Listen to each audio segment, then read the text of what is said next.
আজকের খবর আজকের খবর রুমালের তাণ্ডবে সারা পৃথিবী যখন শান্ত হয়ে গেল তখন এক কোনায় চলছিল আইপিএল খেলা। সেই আইপিএল খেলায় রুমাল চুপিচাপি এক কোনায় নিরিবিলিভাবে বসেছিল, কারণ তার খেলাটি খুবই প্রিয়।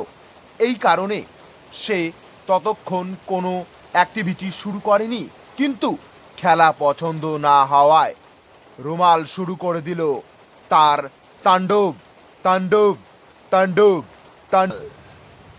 রুমাল ঝড়ের তাণ্ডব শুরু হয়ে গেল কলকাতা জেতার পর থেকেই। রাতে নিস্তার পেল না কোনো সাধারণ পাবলিক। 11টার পর থেকেই সেই ঝাঁকানাকা পরিবেশ সৃষ্টি হয়ে গেল। তালাতাল বেঁধে গেল মানুষের মনে। সেই তালাতাল এখনো হালকা জোরে, হালকা জোরে, হালকা জোরে। এ কথাও জানা গেছে যে বিজনের মার গর্ত ওই মেঘ মুতে ভরে দিয়েছে। পরবর্তীতে বিজনের মা দোষ দিয়েছে সারা পাড়ার গুরুগড়ার মুতের কথায়। সুতরাং অবাস্তব জিনিসে মন না দিয়ে ঝড়ের গতির দিকে প্রবণতা স্থির করে চুপচাপ বসে চামড়ি খাইয়ে শুয়ে থাও।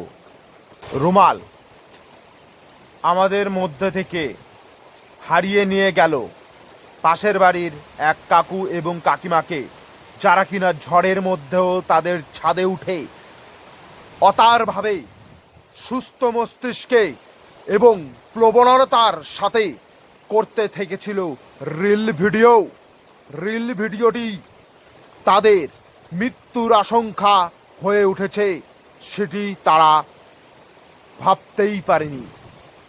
মগ্ন ওই রিল ভিডিওতে তারা উন্মাদ হয়ে পড়ে গেল, উড়ে গেল, ছিটকে চলে গেল পাশের খাদে জল না থাকায় অনবরত বড় বড় ঘাসের মধ্যে তারা হারিয়ে গেল। তাদের পরিবার আত্মীয় স্বজন কেউ তাদের খুঁজে না পাওয়ায় এখন 17 থেকে 70 জন পর্যন্ত তদন্তবিদদের খুঁজে বের করার অনুমতি দিয়েছে সরকার। পরবর্তী খবর বেঁচে থাকলে নিশ্চয়ই হবে, কিন্তু মনে রাখবেন এই ঝড় এটি আপনাদের নাকমোছা রুমাল নয়। সুতরাং বন্ধুগণ, সাবধানে থাকুন, সতর্ক থাকুন, ঘরের মধ্যে থাকুন।